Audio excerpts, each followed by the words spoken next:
Welcome to the Rim Break Rodeo. We hope this video helps. In this video, I will explain how to make coffee using a coffee machine. First, fill the water reservoir with fresh, cold water. Look for the fill lines on your machine to add the right amount for your desired number of cups.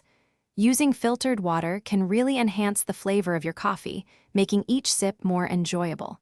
This simple step is crucial for a great brew. Next, it's time for the coffee grounds. Open the brew basket and insert a fresh paper filter. This prevents grounds from ending up in your cup.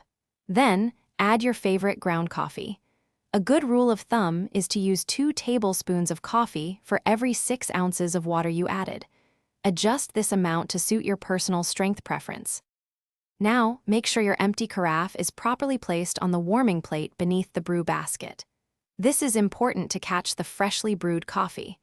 Once everything is in position, simply press the brew button to start the process. Your machine will begin heating the water and dripping it over the grounds, filling your kitchen with that wonderful aroma. Once the brewing cycle is complete and the machine stops dripping, your coffee is ready. Carefully remove the carafe from the warming plate. Pour yourself a cup and enjoy the rich, warm beverage. For the best taste, serve your coffee immediately. You can add milk, sugar, or cream to customize it just the way you like. Cheers to a perfect cup. Thanks for watching. Consider subscribing if we helped you.